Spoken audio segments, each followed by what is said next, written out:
Welcome, friends. This is Yvonne Davis, your traveling warrior astrologer. Today I'm going to be talking about the new moon in Capricorn, which takes place on December 23rd, 2022.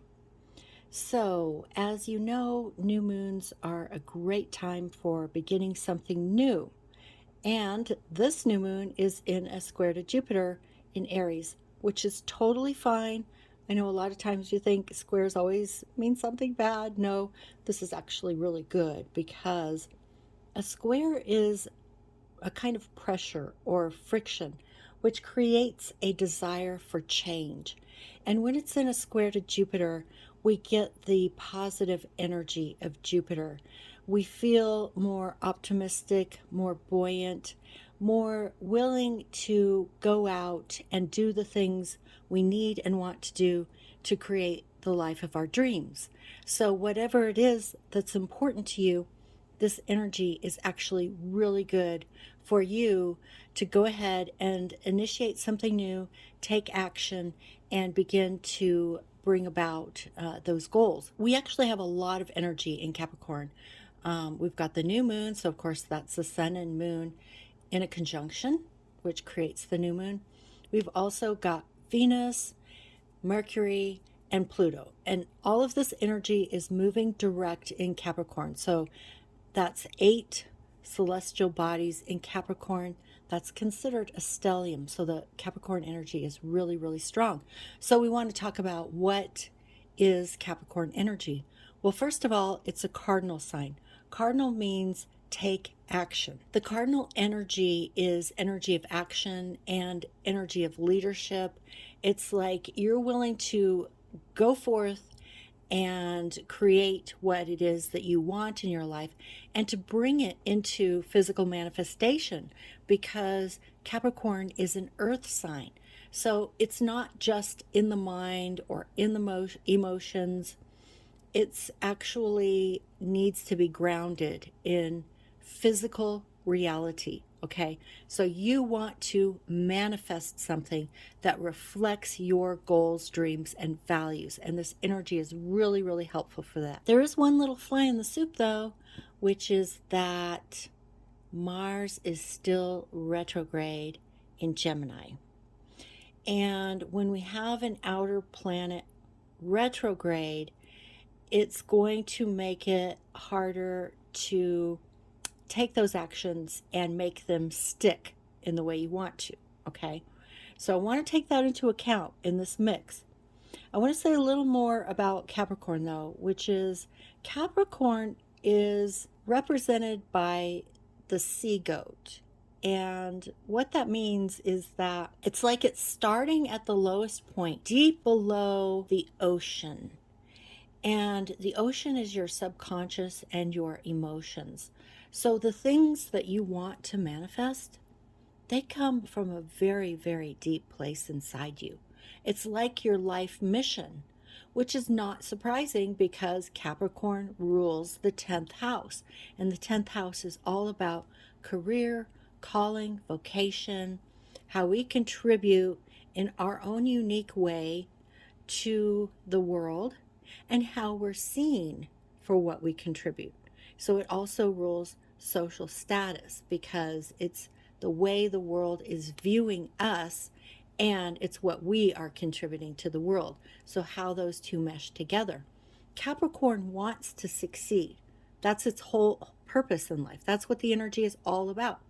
It wants to start at that very bottom part, like not even at the base of the mountain. It's going all the way down to the ocean bed, and it's working its way up.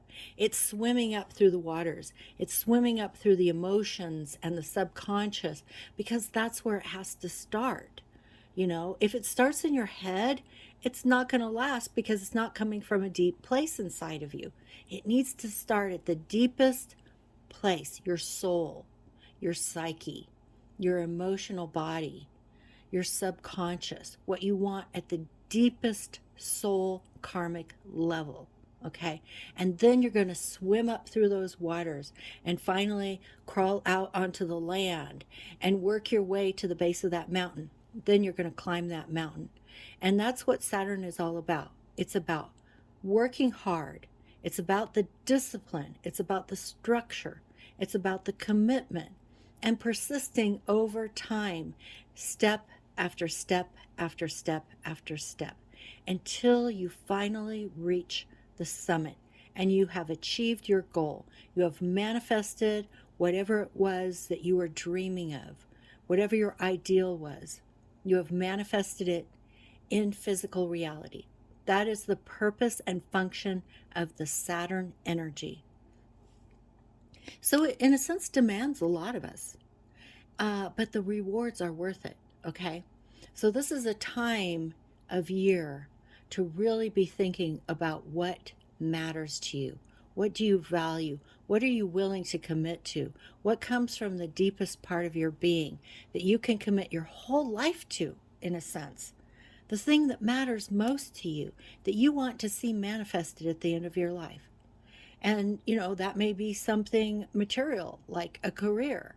Maybe it was really important to you to succeed in your career or to build wealth that you will allow you to live a comfortable life, possibly have influence, and to be able to pass down to the next generation. Maybe these are the things that are important to you. And then there can also be, a desire to change the world in some meaningful way.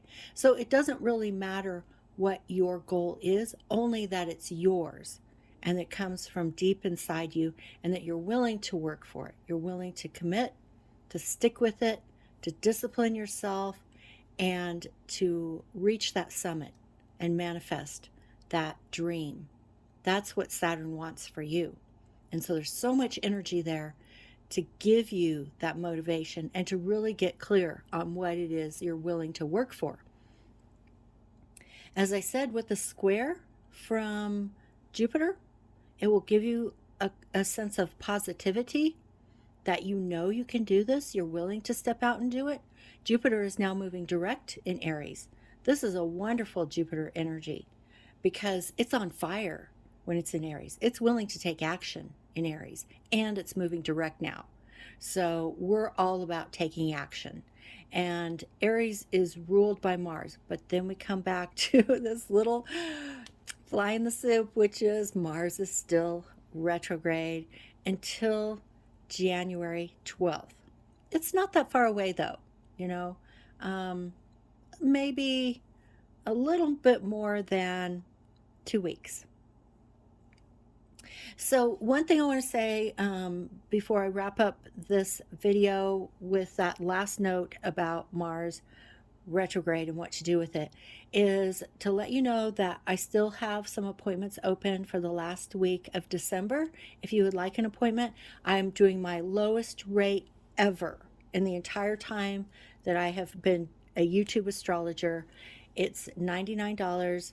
This is my anti-inflation rate, and I hope that if you've been wanting a reading from me, come on over. It's been coming in a steady flow, and I've been keeping up with it, and so I feel really energized by that, and really enjoying being able to connect with all of you and help you to see what's coming in 2023. So if you want a reading and you haven't yet got one, or if you want to stock up for 2023, you're welcome to do that. I don't mind at all. And if you want to buy gifts, you're totally welcome to do that as well. So my only criteria was that I can keep up with it, and so far it's been fine. So go ahead and buy multiple readings if you want to. That's totally fine. And so one more thing I would say is if you did order a reading and you have not received a receipt from me in your email, check your junk mail. Sometimes, it does drop into a spam folder. Check there first. But if you still don't see it, go ahead and email me. My email address is admin@yvonnedavis.com. I'll put it on the screen so you can see it. Just send me an email and let me know, because there is one person that I still haven't heard from. I want to make sure that person is able to set an appointment when they're ready. All right, now going back to this Mars retrograde in Gemini, as I said, we're going to be done with it around January 12th. That's when it stations direct. That'll feel a lot better. We'll really be able to start getting things kind of geared up to go forward. We'll still have to deal with the Mercury retrograde, sorry to say, and we'll probably want to wait until the new moon on January 21st. But still, the energy will begin to shift. So that's important. And then the other thing I want to say about this Mars retrograde is there's still time to use it for the purpose that it's there for, which is to reconsider the direction we're moving in. You know, if you've been going in a direction that doesn't quite feel right and you want to make changes, this is the time to be thinking about that. You know, reconsidering the path you're on. What is it you really want? Get some clarity around that. Try out different things. You don't have to commit to anything right this second. You can take this time, like the next 3 weeks with Mars retrograde in Gemini, to think about it, to write about it, to make plans. In fact, here's something that I think it would be one of the best ways to use this energy of the new moon, square to Jupiter, with Mars retrograde for a few more weeks. What I like to do at the end of every year is I do an annual assessment, and I actually write a letter to my future self. And I save the letter with the document name, read this letter on New Year's Eve, and then I put the next year's date. So in other words, it would be titled, read this letter on New Year's Eve 2023. And I'm going to be writing a letter to my future self, a year in the future, and I'm going to tell that person what matters to me, what I plan to do this year, what are my goals, what am I committing myself to, you know, and I'll just list them out. Say, I'm going to accomplish this, this, this, and this, and these are the actions I'm going to take. This is what I hope to see. And I use the whole SMART goal method, you know, keep it simple, measurable, actionable, and relevant, and time bound, meaning that you choose, you know, the exact date you expect to accomplish these measurable, actionable goals. And then a year later, I will actually read that letter and I will look and see how many of those goals did I achieve. I do this every single year. So this year I'm reading last year's letter to see how many of these goals did I actually achieve. And then I'll actually make a note to myself about which ones I did accomplish, which ones I did achieve, and look at the ones that I did not accomplish and ask myself why. Because sometimes it actually turns out that I changed my mind at some point in the year. I realized that this particular goal that I had set for myself was not as important to me as I thought it was. And I shifted my priorities to other things because, as you know, none of us have more than 24 hours in a day. So we have to make decisions. We have to set priorities. And then you can give your resources to those priorities, and the others you let go by the wayside. So sometimes that's why I didn't accomplish a goal, is I just decided it wasn't as high a priority as some other things that were more important to me. And that's fine. It's okay to change your mind, as long as you know why. And then there are other things that didn't get accomplished because maybe I needed some cooperation from another person and that didn't come. And that's okay too. You know, this isn't about judging yourself. It's not about criticizing yourself. It's simply about observing and understanding honestly why you're able to achieve your goals or not. Because you can get more clarity from that. You can reprioritize. And sometimes I'll also recognize that maybe I had some fear. Maybe I didn't have enough sense of self-confidence to do what I wanted to do. There can be all kinds of reasons. So it's not about judgment. It's simply about getting clear. One year I looked at my goals and I don't think I had accomplished a single one. And I was like, what is going on here?